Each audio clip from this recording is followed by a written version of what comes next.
Selamat pagi, siang, dan malam. Baik, saya akan mempresentasikan dari mata kuliah agroklimatologi dengan yang terhormat dosen pengampu Dr. Insinyur Made Deviani Duaja MS, dan saya sendiri Gracia Friska dengan NIM D1A 020061 dari kelas C Agroekoteknologi 2020. Baik, kita akan membahas dari pertanyaan-pertanyaan dari minggu lalu. Yang pertama, kenapa siklon Seroja terjadi di laut? Faktor yang mengakibatkan terbentuknya bibit siklon Seroja terjadi di laut itu suhu muka laut yang semakin hangat di wilayah Samudra Hindia mencapai lebih dari 26,5 hingga 29 derajat Celcius atau melebihi rata-rata. Kemudian suhu udara dilapisi atmosfer menengah pada 500 milibar. Juga semakin hangat lebih dari 7 derajat Celcius. Dua hal tersebut meningkatkan kelembapan udara dan juga mengakibatkan naiknya tekanan udara. Akibatnya terjadi aliran angin karena sifatnya siklonik. Artinya ada pusat, kemudian dikelilingi oleh suhu udara yang lebih dingin. Maka terjadilah aliran massa udara atau angin yang sifatnya siklonik. Pembahasan yang kedua yaitu hujan apa yang dapat merangsang tsunami. Ada beberapa jenis hujan yang ada kemungkinan besar terjadi tsunami selain gempa dan letusan gunung berapi. Ya, karena terjadi dari penguapan udara yang mengakibatkan gelombang pendek, gelombang panjang, dan termasuk gelombang tsunami. Nah, ada dua hujan yang kemungkinan besar terjadi mengakibatkan tsunami. Yang pertama, hujan frontal adalah hujan yang terjadi karena adanya pertemuan antara massa udara panas dengan massa udara dingin. Udara yang panas selalu ada di atas udara yang dingin.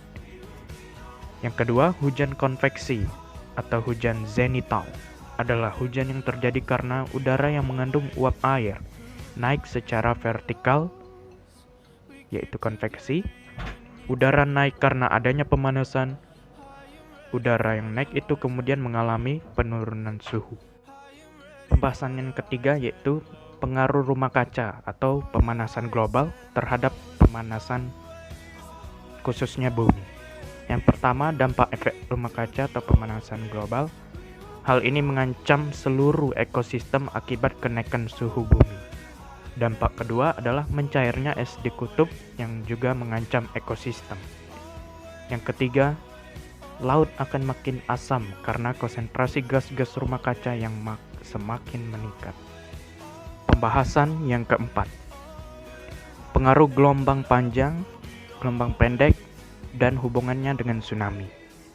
Gelombang yang terjadi di laut sebenarnya dapat dibedakan menjadi beberapa jenis atau tipe gelombang. Perbedaan jenis atau tipe gelombang ini berdasarkan gaya yang mengakibatkannya. Pertama, gelombang yang terjadinya karena dibangkitkan oleh angin disebut dengan gelombang pendek. Angin yang bertiup di permukaan laut selama waktu tertentu besarnya periode gelombang ini adalah mulai beberapa detik sampai dengan beberapa menit. Baik angin yang bertiup ke arah darat maupun angin yang bertiup ke arah laut akan menimbulkan gelombang. Gelombang pasang surut atau sering disebut juga dengan gelombang pasut merupakan gelombang yang terjadi disebabkan oleh gaya tarik-menarik benda-benda langit, terutama matahari dan bulan. Gelombang ini termasuk jenis gelombang panjang karena periode gelombangnya adalah dari beberapa jam sampai dengan beberapa tahun. Jadi, gelombang tsunami adalah gelombang yang terjadi karena adanya pergerakan massa air di laut yang dapat disebabkan oleh letusan gunung berapi atau gempa yang terjadi di laut. Ya, karena gelombang tsunami bisa terjadi berjam-jam, jadi ini termasuk gelombang panjang yang ada pengaruhnya pada gelombang panjang tersebut. Pembahasan yang kelima yaitu apa hubungan tsunami dengan hujan.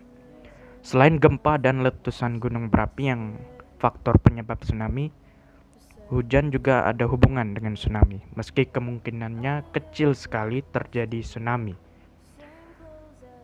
Dari hujan yang deras menghasilkan angin kencang dan badai laut adalah pergerakan naiknya turun muka air laut yang besar dan kuat, membentuk lembah dan bukit mengikuti gerakan alunan gelombangnya. Jadi ada hubungan hujan dari angin kencang dan badai laut, meski kemungkinannya kecil. Pembahasan yang keenam yaitu proses perubahan siklon ke daratan. Siklus tropis Roja yang terjadi di Kupang bisa bergerak sampai ke daratan. Nah, menurut Ketua BMKG, hal ini bisa terjadi ada kaitannya dengan pemanasan global atau efek rumah kaca yang menyebabkan perubahan suhu permukaan laut. Dan yang pembahasan yang ketujuh, perbedaan laut dengan lautan. Lautan adalah kumpulan air asin yang luas dan berhubungan dengan samudera.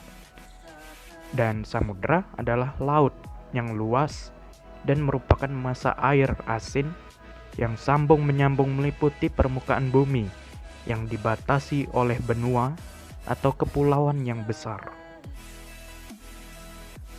Selanjutnya kita akan membahas tentang siklon di Indonesia dan siklon di dunia.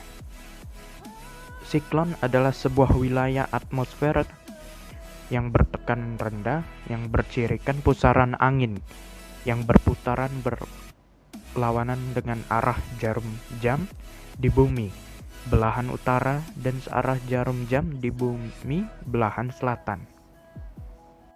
Kita akan membahas terlebih dahulu siklon-siklon di Indonesia. Yang pertama, siklon Durga. Pada tahun 2008, diketahui siklon Durga merupakan siklon tropis yang terbentuk di perairan barat daya Bengkulu pada 20 hingga 25 April 2008 di Samudra Hindia. Ini adalah nama siklon atau badai pertama yang dinamai Indonesia dan terbentuk di dekat garis ekuator. Siklon tropis Durga memengaruhi cuaca di sekitar perairan Bengkulu, Banten, Lampung, dan Jawa Barat. Tekanan udara terendah 984 MBAR dengan kecepatan angin mencapai 95 km per jam dan curah hujan 20 dan 40 mm air. Siklon yang kedua yaitu siklon Anggrek. Pada tahun 2010, siklon Anggrek terjadi pada 30 Oktober hingga 4 November 2010. Jadi ini berdampak pada perairan Bengkulu, Sumatera Barat, dan Lampung. Siklon tersebut menyebabkan kenaikan gelombang air laut dan perubahan cuaca yang signifikan di daerah tersebut. Kecepatan siklon 5 knot dan 10 km per jam dan bergerak menjauhi wilayah Indonesia. Siklon yang ketiga, siklon Cempaka, salah satu siklon tropis yang membawa dampak tidak langsung berupa curah hujan yang sangat tinggi di wilayah Yogyakarta dan selatan Jawa lainnya. Tekanan terendah yang tercatat pada siklon Cempaka mencapai 998 MBAR dengan kecepatan angin 65 km per jam. Siklon Cempaka ini terjadi pada 27 November hingga 1 Desember 2017. Siklon yang keempat, siklon Bakung. Pada tahun 2014, masa hidup siklon tropis Bakung cukup singkat, hanya sekitar 3 hari saja. Tekanan udara terendah yaitu 991 MBAR dan kecepatan anginnya mencapai 95 km per jam. Siklon tropis Bakung ini menyebabkan adanya potensi gelombang laut setinggi 2 hingga 3 meter pada perairan barat Lampung, Selat Sunda bagian selatan, perairan selatan Jawa. Yang kelima, siklon Flamboyan dan Kenanga. Siklon ini terjadi pada 28 April hingga 2 Mei 2018. Siklon terlahir di wilayah Samudra Hindia, tepatnya pada barat daya Sumatera, sekitar 1410 km barat daya Bengkulu. Tekanan udara mencapai minimum 983 MBAR dan kecepatan angin 110 km per jam. Siklon ini mampu untuk mengobrak-abrik seisi rumah dengan angin yang cepat. Yang keenam, siklon Lili, yaitu pada tahun 2019, khususnya di tanggal 7 Mei 2019. BMKG menyebutkan bibit siklon tropis dengan kode 93S terpantau dalam 2 hari sebelumnya. Posisi bibit siklon tropis Lili berada di Laut Banda sebelah selatan Maluku pada koordinat di sekitar 6,9 derajat lintang selatan, 128,5 bujur timur. Siklon Lili merupakan siklon tropis yang terjadi di Indonesia dengan masa hidup hanya 1 hari, meski bibitnya mulai tumbuh sejak 5 Mei 2019. Yang ketujuh, siklon Mangga. Pada tahun 2020, BMKG melalui Tropical Cyclone Warning Center atau disingkat TCWC, Jakarta mendeteksi lahirnya siklon Mangga ini di Samudra Hindia sebelah barat daya Bengkulu pada 21 Mei 2020 pada pukul 19.00 waktu Indonesia Barat. Berdasarkan analisis tanggal tersebut, siklon berada di 9,8 derajat lintang selatan dan 93,0 derajat bujur timur, atau sekitar 1220 km barat daya Kerinci. Keberadaan siklon tropis ini mengakibatkan pertumbuhan awan hujan di beberapa wilayah, antara lain di wilayah Sumatera Barat, Bengkulu, Lampung, Jawa Timur, Bali, NTB, Kalimantan Selatan, dan Kalimantan Timur. Selanjutnya, siklon-siklon di dunia. Yang pertama, siklon di Jepang, yaitu siklon tropis Vera yang terjadi di Jepang, merupakan siklon yang paling menghancurkan di negara Jepang itu. Mengutip Britannisia, badai ini melanda wilayah Teluk Ise pada 26 September 1959. Badai ini mendatangkan malapetaka di Nagoya yang membunuh lebih dari 5.000 orang. Tak hanya itu, siklon ini membuat 1,5 juta warga kehilangan rumahnya dan melukai hampir 39.000 orang. Yang kedua, pada negara Bangladesh pada 1970. Bangladesh pernah mengalami siklon Bohla yang diduga menewaskan 300.000 hingga 500.000 orang. Mengutip dari Organisasi Meteorologi di Dunia, yaitu WMO, siklon Bohla merupakan siklon tropis yang paling mematikan di dunia. Yang ketiga, Australia. Menurut laman atau berita resmi pemerintahan Australia, siklon Mahina adalah salah satu siklon yang paling mematikan dalam sejarah negara itu. Akibat badai ini, lebih dari 300 orang meninggal. Siklon ini terjadi pada 1899 saat siklon Mahina tiba. Ada sekitar 1.000 pria, wanita, dan anak-anak berada dalam 8 kapal layar di Teluk Putri, Charlotte, dan Bathurst. Lebih dari setengah kapal hancur di malam hari dan 307 orang tewas. Yang keempat, negara Indonesia. Indonesia juga pernah mengalami salah satu siklon tropis terparah.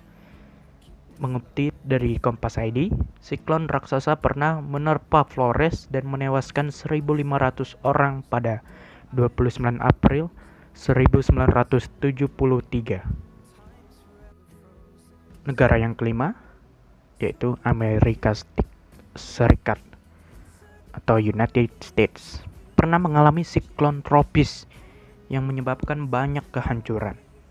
Beberapa bulan lalu, badai Ida melanda Amerika Serikat dan menyebabkan banjir bandang. Setidaknya 41 orang tewas akibat banjir bandang tersebut yang dipicu badai Ida di New York. Tak hanya itu, listrik di New Orleans sempat terputus total. Badai Ida masuk ke dalam hurikan kategori 4 dengan kecepatan angin 1,4 km per jam. Di 1990, Amerika Serikat juga pernah mengalami badai siklon tropis yaitu Galveston di Texas yang menewaskan setidaknya 8.000 orang, dikutip dari Britannica. Selanjutnya membahas rumus dan keterangan yang tidak dijelaskan keterangannya pada minggu lalu. Yang pertama, ada pun rumusnya R sama dengan R per T dikurang C. Keterangan R, curah hujan tahunan wilayah. R kapital. R kecil, rata-rata curah hujan harian. Dan T kecil, rata-rata temperatur atau suhu tahunan dengan derajat Celcius. C, ini keterangannya konstanta. Dan adapun pada slide yang menjelaskan iklim benua terdapat di tengah benua, CH rendah, RH rendah, radiasi matahari tinggi. Keterangan dari CH yaitu curah hujan dan RH relative humidity. Baik, terima kasih telah menyaksikan PowerPoint.